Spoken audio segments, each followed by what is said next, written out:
mais para habitar aqui no mundo. São tesouros celestiais, que somente aqueles que forem para a eternidade poderão desfrutar desses tesouros. Amém?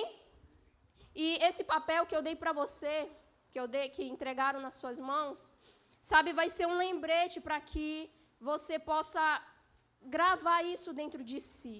Sabe, não é só um papel que vai ficar marcando página dentro da sua Bíblia. Sabe, é um papel que você vai ler e isso vai gerar algo dentro de você.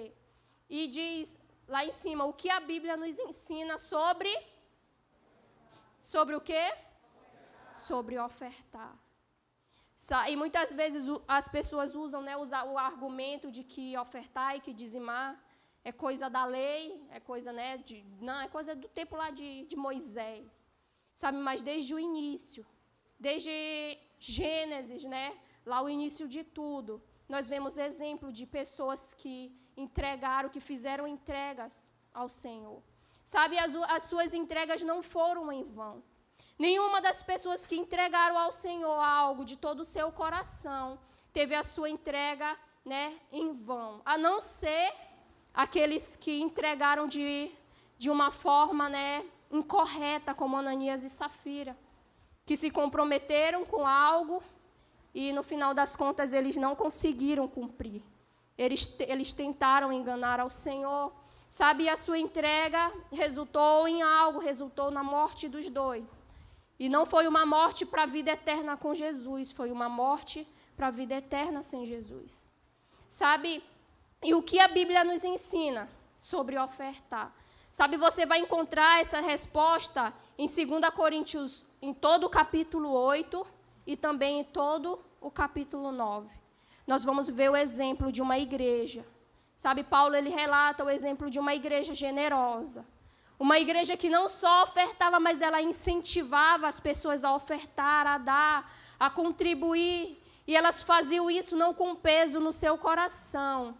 E nem porque a igreja dela estava passando por necessidade. Porque muitas vezes, nem quando a nossa igreja está passando por necessidade, às vezes a gente não tem a coragem de ofertar, de entrar num desafio.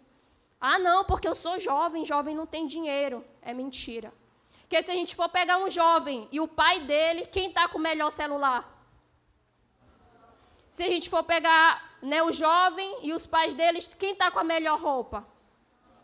Se a gente for pegar o jovem e o seu pai, quem está usando ali o seu ouro, o seu romanel no pescoço? Quem está, o pai ou o jovem? Quem tem as melhores maquiagens? A adolescente, a jovem ou a sua mãe? A jovem. Sabe, se a gente for nos comparar com os nossos pais, se você for se comparar com seus pais, você tem o melhor. Sabe, você usa o melhor, você veste o melhor, e muitas vezes até come melhor do que os seus pais. Sabe, então já chega de a gente usar sempre a mesma desculpa. Não, eu não trabalho, eu não tenho dinheiro. Porque se você se esforçar, sabe, cumprir um desafio que é lançado na igreja, vai ser fácil. Sabe, porque se você se esforçar, ser um mantenedor, vai ser fácil. Quantos aqui têm o sonho de ser missionário? Levanta a mão. Amém? E o missionário, ele é sustentado como, gente? Como você acha que um missionário, ele come, se veste, ele troca um boi por uma roupa? Não, é dinheiro. Sabe, é dinheiro, tudo precisa de dinheiro. Por isso o dinheiro não é do diabo, amém? Porque senão a gente não precisava dele. Sabe, se você deseja ser um missionário, você precisa entender que um dia você vai precisar de pessoas que vão ofertar e que vão ser mantenedores seus. Então hoje você precisa entender, eu preciso ser um semeador da obra de Deus. Sabe, eu preciso ofertar, eu preciso dizimar na minha igreja. Porque as ofertas que vão, o sustento que vai para o campo sai de dentro da sua igreja. Sai de dentro da igreja de Coraci, de dentro da igreja do Tapanã, de dentro da Morada de Deus 2, de dentro da igreja do Angelim. Sabe, se a igreja ela não tiver recursos, como é que a obra vai se manter? Sabe como é que o evangelho vai ser expandido? Sabe como é que nós vamos chegar lá em São Paulo, no Rio de Janeiro, em Minas Gerais? Como é que você vai ser enviado se a igreja não tiver recursos? Sabe, isso precisa entrar na sua mente, isso precisa entrar também no seu coração. Sabe, porque falar de oferta não é só falar, do bolso, não mexe não é só com o nosso bolso. Muitas vezes mexe com o nosso coração. Quando o nosso apego está nos bens, está nas coisas materiais. Sabe, mexe com o nosso bolso, mas mexe também com o nosso coração. Não, se eu der, Deus me livre, não vai dar para mim comprar. Eu estou precisando de rímel, eu estou precisando de pó compacto, eu estou precisando de base. Não, meus esmaltes acabaram, eu preciso renovar. Não, não tem como eu dar, não. E os meninos pensam em quê? Não, tem que comprar minha chuteira. Semana que vem vai ter campeonato e eu preciso também ter o dinheiro da coleta lá da arena e não tem como eu ofertar, não tem como eu entrar em desafio. Sabe, nós precisamos lançar esses pensamentos para bem longe da gente. Sabe, porque esses pensamentos, eles nos distanciam da prosperidade. Esses pensamentos, eles nos distanciam da abundância que Deus ele tem para derramar sobre as nossas vidas. Porque Deus ele fala, trazei os dízimos e as ofertas à casa do tesouro. E o que mais que ele diz? Ele me põe, vocês podem me colocar à prova, me põe à prova. E vocês vão ver se eu não vou abrir as janelas do céu. E vai ser tanta bênção que vocês não vão ter onde colocar. Sabe, abrir mão de umas semanas de futebol, será se não é mais importante do que abençoar o reino de Deus? Será se abrir mão de um sapato novo, de um vestido novo, não é mais importante do que suprir as necessidades da igreja onde a gente congrega? Sabe, porque não quer dizer que você vai sustentar a igreja. Seu dinheiro não é para o sustento da igreja, mas é para a expansão do reino de Deus. Ou você quer olhando para dentro da sua igreja hoje, lá onde está, você quer que a sua igreja permaneça nesse estado que está, olhando para as paredes, olhe para as paredes da sua igreja, eu não sei assim todos de quais igrejas são, mas olhe para as paredes da sua igreja, olhe para o tamanho da sua igreja, você quer que ela permaneça nesse estado? Olhando ali para o seu pastor, para os seus líderes, você não quer que eles tenham o melhor para a vida deles? Sim ou não? Sim. Sim. Sabe, isso vai depender de quê? Vai depender de mim e de você. Sabe, hoje eu sou missionária, eu vivo da obra, mas isso não me impede de ofertar. Sabe, hoje eu dependo do Senhor para sobreviver, para viver. E mesmo assim eu oferto, eu dizimo. Sabe, isso faz parte da minha vida. Isso eu poderia muito bem usar esse argumento. Não, eu já sou missionário, eu já dependo da obra, eu vou ofertar a obra que me sustenta. Não, eu vou dar para me pegar depois de volta. Sabe, isso poderia ser um dos meus argumentos, mas eu sou grata ao Senhor por aquilo que Ele fez. E eu entendo que não é um lugar, não é para as pessoas que eu faço, mas é para o Senhor. A minha entrega é totalmente para o Senhor. Amém? Então vamos lá para o nosso papelzinho aí. O que a Bíblia nos ensina sobre ofertar? Você vai encontrar em 2 Coríntios, no capítulo 8. E o primeiro, o que é ofertar? É um ato de graça de Deus. Ofertar é um ato de graça. De quem? De Deus. Sabe, é algo que nós recebemos de Deus. E nós podemos, dar para outras pessoas. Então, quando você oferta, foi algo que você recebeu de Deus. E você está podendo dar para outra pessoa. E isso está no capítulo 8, no versículo 1. Também, irmãos, vos fazemos conhecer a graça de Deus, dada às igrejas da Macedônia, versículo 2. Como em muita prova de tribulação, houve abundância no seu gozo, como na sua profunda pobreza superabundou em riquezas da sua generosidade. Então, ofertar é a graça de Deus sobre as nossas vidas. E esse versículo 2 também se encaixa aí no ponto 2. Ofertar transcende situações econômicas e financeiras. Amém? Você não pode se prender em dizer, não, eu sou pobre, a senhora nem vê como é a minha casa, a senhora nem sabe como é a situação lá em casa, a senhora está mandando eu ofertar. E olha como era essa igreja. Como em muita prova de tribulação, houve abundância no seu gozo, como a sua profunda pobreza. Eles eram pobres, mas mesmo assim superabundou em riquezas da sua generosidade.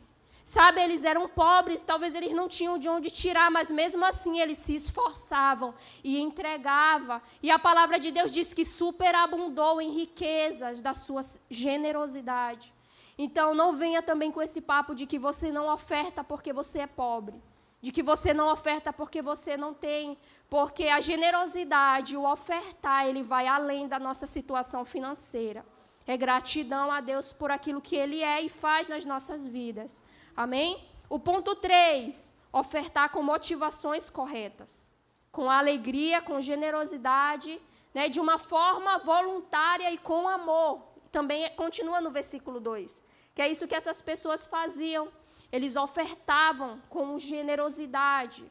E generosidade expressa isso, expressa alegria, expressa amor, expressa gratidão a Deus. O ponto 4, ofertar de modo proporcional ao que ganha. A gente também, né, não vai extorquir você. A gente não vai fazer de você um escravo que você vai ter que trabalhar porque você tem que sustentar, né, a obra e ponto final. Não. A nossa oferta, às vezes, vai ser proporcional àquilo que nós ganhamos. Porque se eu não tiver... não, então eu vou vender minha casa para me ofertar, sendo que eu não tenho um lugar para morar. Não, eu vou vender, né? Vou abrir mão de tudo e vou ofertar tudo para o Senhor. E depois você vai sobreviver de quê? Sabe, a oferta, às vezes, vai ser proporcional àquilo que nós ganhamos. Versículo 3. Porque, segundo o seu poder, o que eu mesmo testifico, e ainda acima do seu poder, deram voluntariamente. 4. Pedindo com muitos, rogo a graça e a comunicação deste serviço, que se fazia para com os santos. É porque a minha está em outra tradução. Amém? Mas o nosso ofertar, amém, tem que ser proporcional àquilo que nós ganhamos. O 5º ponto, a oferta às vezes vai ser sacrificial. Às vezes você vai ofertar de acordo com aquilo que você ganha. Mas às vezes Deus ele vai requerer de você, de mim e de você, um sacrifício maior, algo superior. Ele vai querer de nós, né, um esforço maior para que, né, a gente possa ofertar, para que a gente possa contribuir. Deixa eu abrir aqui na minha para mim poder ler para você. Também 2 Coríntios 8, ofertar, né, pode ser sacrificial.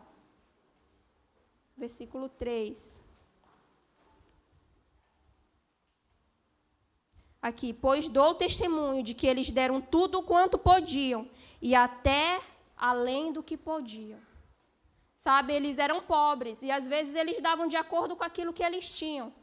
Mas às vezes, né, quando eles viam que eles precisavam dar mais, eles se esforçavam e davam além daquilo que eles podiam. Sabe, nem que eles tivessem que trabalhar um pouco mais, nem que eles tivessem que perder algumas horas de sono, mas eles entregavam, eles se esforçavam. E às vezes nós não nos esforçamos para entrar num desafio. Às vezes o desafio é de R$20. Você diz logo, não, eu não tenho. Sabe, mas você não faz um esforço. Às vezes você até pega um envelope, coloca 5 e diz, não, isso aqui tá bom. 50 irmãos pegou um envelope, cada um dando R$20, vai dar quanto? Vou dar 5, eles não vai nem fazer falta. Sabe, isso é espírito de quê? De Ananias e Safira, tome cuidado. Sabe, quando você se propõe a fazer algo para o Senhor, cumpra. Sabe, se necessário, faça um pouco mais. Dê além. Sabe, o desafio é 20, por que eu não posso dar 30? Por que eu não posso dar 40? Sabe, desafie a você mesmo. Sabe, abra mão dos lanches, né, que muitas vezes a gente não tem o dinheiro para entrar no desafio, mas todo domingo tem um grupinho lá na Coroa, lá em Quaraci, né? Lá na Coroa, lá no Abençoado. Tem um novo lanche lá na Brasília, né, que descobriram recentemente. Não tem dinheiro para ofertar. Não tem dinheiro para fazer uma coleta para ajudar no missão. Mas tem dinheiro para o lanche. Né, às vezes tem dinheiro para estar na arena, jogando futebol. Né, outro dia eu passei, mas o Patrick né? Tinha uma penca lá na Arena do Negão, em Coraci. Amém. Amém. Eu passei lá em Coraci, na Arena do Negão, que tem lá, tinha uma penca. Eu disse assim, outro dia eu fiz o desafio para levar o lanche para a célula. Ninguém tinha dinheiro. Aí eu disse, mas quando é o futebol, e não é uma vez por semana, é todo dia. É todo dia. Amém? Muitas vezes abrir mão, né, vai requerer bênçãos maiores sobre as nossas vidas. Será se você não consegue ficar um dia sem jogar futebol? Você não consegue ficar um dia sem lanchar? Será se você não consegue, né? Sabe, tudo isso são coisas superficiais, são coisas passageiras. E às vezes nós trocamos aquilo que é eterno por algo momentâneo. Sabe, às vezes você gasta o seu dinheiro lá na arena, sai com o pé todo quebrado, com a unha arrancada, a chuteira de escola e já vai ter que comprar outra. Amém? Então, né, o ofertar muitas vezes vai ser sacrificial, vai requerer de nós, né, uma disposição maior, sabe, um esforço maior em contribuir, em ajudar. O outro ponto, o 6, ofertar deve acompanhar outros dons. Sabe, a palavra de Deus fala que a generosidade ela é um dom. E quem é que dá os dons? Quem? Deus. Sabe, além da generosidade, além de dar, sabe, você também pode ter outros dons. Sabe, amar é um dom, a fé é um dom, ser fiel ao Senhor é um dom. E tudo isso você precisa desejar, você precisa ansiar para a sua vida. Amém? Vamos correr um pouquinho mais. O 7. A oferta deve ser realizada com compromisso. Com quê? Compromisso. E quando?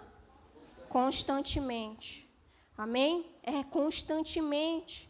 Sabe, uma vez a gente ouviu, né, do pastor Gilson, que toda vez que ele vai para o culto, ele não consegue ir para o culto sem levar uma oferta. Sabe, eu não tinha esse hábito, né, de todo culto levar uma oferta. 2 cultos na semana, 1 culto na semana.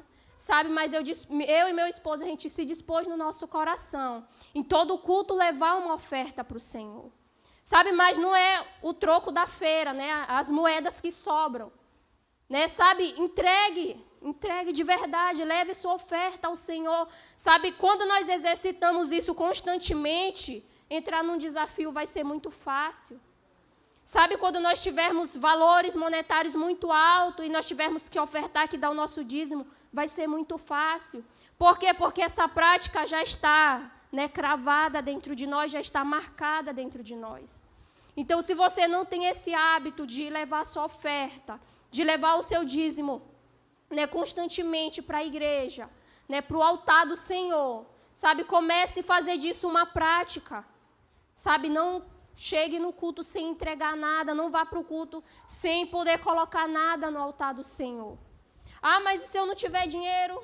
Leve outra coisa. Sabe, você pode pegar uns alimentos lá e colocar no altar do Senhor. Vai servir? Vai. Sabe, tem missionários, tem pessoas que dependem, né, da obra do Senhor. E aquilo que você entregar vai suprir. Sabe, talvez vai ser o que vai estar faltando na casa de alguém. Então, que isso venha a ser um compromisso constante com o Senhor. Você precisa ter isso? Não. Ofertar é o meu compromisso com o Senhor. Eu sou grato a Deus, eu sou grata a Deus pelo aquilo que Ele fez. Então, né, eu me comprometo com o Senhor em sempre entregar algo. Amém? O 8. Ofertas são o quê? Fundamentais para as necessidades dos irmãos e da igreja. Aquilo que eu falei, sabe, tem missionários que dependem daquilo que entra na igreja. Sabe, tem irmãos que muitas vezes é ajudado pela igreja. E aquilo que você coloca, aquilo que você semeia, é direcionado para isso. Sabe, quando a gente negligencia isso, quando a gente deixa de ofertar, quando a gente deixa de dizimar, sabe, nós estamos deixando alguém passando, né, por necessidade. Nós estamos deixando o aluguel da igreja atrasar, às vezes a energia ser cortada, né, o missionário ali não ter o que jantar, às vezes até ter o que almoçar e não ter o que jantar. Sabe, a oferta são fundamentais para as necessidades dos irmãos e da igreja. Sabe, a igreja, ela depende de você. Sabe, você quer ver o crescimento da sua igreja que você falou. Então, desde já comece a praticar. Comece a ser fiel naquilo que Deus tem colocado nas suas mãos. Você olhando parece ser tão pouco, porque você não trabalha, né, porque você não tem um salário alto. Mas aquilo que você começar a fazer com o pouco que você tem, quando você tiver muito, não vai ser difícil. Sabe, talvez o jovem rico ele não tinha essa prática. Ele obedecia todos os mandamentos que ele disse, né, que obedecia e que fazia. Mas ele não tinha a prática de ofertar. Ele não tinha a prática de dividir aquilo que ele tinha e de abençoar a vida de outras pessoas. Amém? As ofertas devem ser criteriosamente administradas. Isso, né, já é função de quem? De quem administra, né, as igrejas. Sabe, e você muitas vezes usa isso. Não, pastor é tudo ladrão. Não, pastor não sabe usar dinheiro da igreja, então eu não vou dar. Sabe, quando você oferta para quem? Para Deus. Sabe, então esse ponto 9, ele não se encaixa para você, não cabe a você, né? Querer julgar e dizer, não, né? Eles nem sabem como usar o dinheiro, então não vou dar meu dinheiro, não. Sabe, é papel de quem? De quem está no altar, né? É papel de quem administra. E quem vai ter que, né, prestar conta com Deus é Ele. Sabe, você faz o seu papel de cristão, de filho de Deus e de pessoa generosa. Né? E aquele que vai administrar, ele vai exercer o papel dele para com Deus e diante de Deus. Amém? E o último ponto, há benefícios em ofertar. Isso você vai encontrar em 2 Coríntios, em todo o capítulo 9 também. E as bênçãos, os benefícios, né, em ofertar, aí eu separei 3, que são bens materiais e riquezas, que é o que Deus ele tem para mim e para você, são bens materiais e riquezas. E quando a gente oferta, amém, nós damos ações de graça a Deus, porque um dia Ele se ofertou, né, para mim e para você, né, Ele se entregou como uma oferta, e por isso que hoje eu e você estamos aqui. E o terceiro, a unidade da igreja. Amém? Eu não vou dar os versículos, mas você vai encontrar em todo o capítulo 9 de 2 Coríntios. Sabe? Então você só tem a ganhar quando você tem um coração desprendido, quando você tem um coração livre. Sabe? Você não vai estar perdendo, você não vai estar ficando menos rico ou mais pobre. Você não vai estar, né, sustentando pessoas, mas você vai estar adquirindo para si tesouros incorruptíveis, como eu falei no início. Sabe, você vai estar garantindo, né, uma abundância sobre a sua família e sobre a sua geração. Amém? Que você ainda vai, né, crescer, estudar, casar, ter filhos. Sabe, mas você precisa desde já praticar. Não use o argumento também de dizer, não, quando eu estiver trabalhando, ganhando o meu salário, aí sim, aí eu vou ser um mantenedor, aí eu vou ser um dizimista, aí eu vou ser um ofertante. Se você continuar com esse pensamento, você nunca vai ser. E você nunca vai experimentar da abundância de Deus na sua vida. Sabe, você hoje, com 12, com 13 anos, você já pode, né, ser um dizimista, ser um ofertante. Você já pode exercer essa generosidade no reino de Deus. E você já pode experimentar, ainda na sua infância, a abundância de Deus. Sabe, o melhor de Deus para a sua vida. Sabe, mas não tenha o seu coração naquilo que é material. Sabe, não tenha o coração ganancioso, cobiçoso. Sabe, não viva a sua adolescência, a sua juventude querendo se comparar com aquele que tem mais do que você e gastando todos os seus esforços para ser superior àquela pessoa. Sabe, olhe para alguém, né, inferior a você, sabe, e compartilhe aquilo que você tem e comece a exercer misericórdia sobre a vida das outras pessoas. Amém?